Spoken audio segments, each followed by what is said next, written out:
Amangkurat pertama adalah Raja Kesultanan Mataram keempat yang memerintah antara tahun 1646 sampai tahun 1677. Selama berkuasa, ia dikenal sebagai raja yang zalim. Perilakunya tersebut disebabkan oleh banyaknya percobaan penggulingan kekuasaan dan pemberontakan yang mewarnai pemerintahannya. Periode kekuasaan Amangkurat pertama juga menandai kemunduran kerajaan Mataram Islam yang sempat mencapai puncak kejayaan ketika diperintah ayahnya, Sultan Agung tahun 1613 sampai tahun 1645. Silsilah dan keturunan Amangkurat pertama lahir pada 1618 atau 1619 dengan nama Raden Mas Saidin. Ia adalah putra dari Sultan Agung dari istrinya yang bergelar Ratu Wetan, Putri Adipati Batang. Menurut silsilahnya, ia adalah cicit dari Panembahan Senopati, pendiri kerajaan Mataram Islam. Amangkurat pertama memiliki dua permaisuri yang bergelar Ratu Kulon dan Ratu Wetan. Dari Ratu Kulon inilah ia mendapatkan putra mahkota bernama Pangeran Adipati Anom, yang kemudian mewarisi tahta Mataram dan memerintah dengan gelar Amangkurat kedua. Sedangkan dari pernikahannya dengan Ratu Wetan, Amangkurat pertama memiliki keturunan bernama Pangeran Puger, yang kemudian bergelar Pakubuwono I. Kekejaman Amangkurat pertama setelah Sultan Agung wafat, Raden Mas Saidin naik tahta dengan gelar Sultan Amangkurat Senapati Ing Alagang Abdur Rahman Saidin Panatagama atau biasa disebut Amangkurat I. Amangkurat pertama berusaha meneruskan kejayaan Kesultanan Mataram yang diraih pada masa kekuasaan ayahnya. Akan tetapi, sifatnya sangat bertolak belakang dengan Sultan Agung, bahkan disebut sebagai raja yang bengis. Menurut Babatin Sengkala, pada 1647 Amangkurat pertama memindahkan keraton dari Kota Gede ke Pleret. Sejak awal pemerintahannya, ia tidak segan membunuh para pejabat yang dianggap tidak patuh dan kurang menghormatinya. Beberapa bangsawan yang menjadi korbannya adalah Tumenggung Wiraguna, Pangeran Alit, dan Pangeran Pekik, ayah mertuanya. Jauh sebelum berkuasa, Amangkurat pertama memang pernah terlibat skandal perselingkuhan dengan istri Tumenggung Wiraguna. Tumenggung Wiraguna dibunuh ketika menjalankan perintahnya untuk menyerang kerajaan Blambangan. Kesal dengan sikap kakaknya, Pangeran Alit memberontak dengan berbekal dukungan dari para ulama. Pemberontakan tersebut berhasil dipadamkan dan berakhir dengan terbunuhnya Pangeran Alit. Setelah itu, Amangkurat pertama membantai ulama dan siapa saja yang dianggap merongrong kekuasaannya.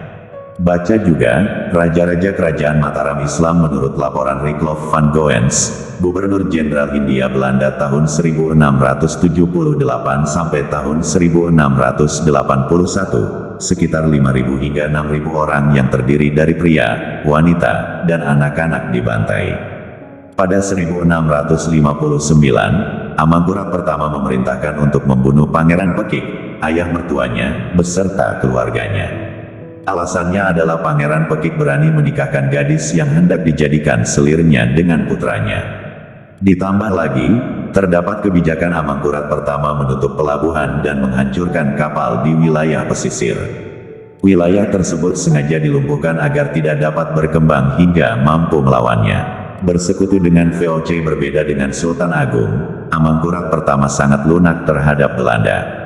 Ia bahkan memilih bersekutu dengan VOC daripada meminta dukungan rakyatnya sendiri. Sejak awal pemerintahannya, Amangkurat pertama melakukan perjanjian dengan VOC yang hakikat Mataram harus mengakui kekuasaan politik VOC di Batavia. Setiap tahunnya, VOC juga mengirimkan utusan ke Mataram, yang pada akhirnya ikut campur urusan politik kerajaan. Secara berangsur, wilayah kerajaan menyempit akibat aneksasi yang dilakukan Belanda sebagai imbalan atas intervensinya dalam pertentangan di kalangan keluarga kerajaan. Oleh karena itu, tidak salah apabila menyebut masa pemerintahan Amangkurat pertama sebagai awal kemunduran kerajaan Mataram Islam.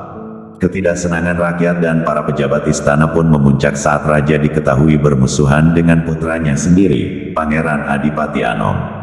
Baca juga, Sultan Haji, Raja Kesultanan Banten yang berkhianat demi kekuasaan pemberontakan Trunojoyo. Setelah tragedi demi tragedi terjadi, rakyat mulai takut dan terbentuk sikap antipati.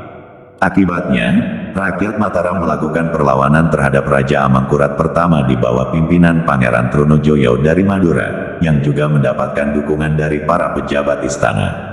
Memasuki 1677, Keraton Pleret berhasil direbut Pangeran Trunojoyo dan Amangkurat pertama terpaksa menyingkir ke arah Cirebon untuk meminta bantuan kepada VOC. Pangeran Adipati Anom dan Pangeran Trunojoyo, yang sebelumnya bersekutu, justru terlibat konflik. Hal ini membuat Pangeran Trunojoyo tidak menyerahkan kekuasaan kepadanya seperti kesepakatan sebelumnya.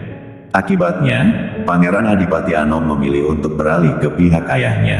Akhir hidup dalam pelariannya untuk meminta bantuan VOC, Amangkurat pertama jatuh sakit dan meninggal di Wanayasa, Banyumas pada tanggal 10 Juli tahun 1677. Jenazahnya kemudian dibawa ke Tegalwangi, kini masuk wilayah Kabupaten Tegal, untuk dimakamkan.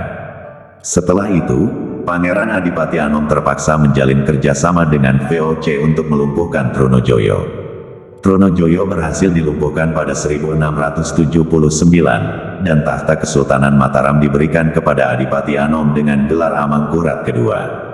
Referensi, Pusponegoro, Marwati Junet dan Nugroho Noto Susanto, eds. 2008, Sejarah Nasional Indonesia 3, Zaman Pertumbuhan dan Perkembangan Kerajaan Islam di Indonesia.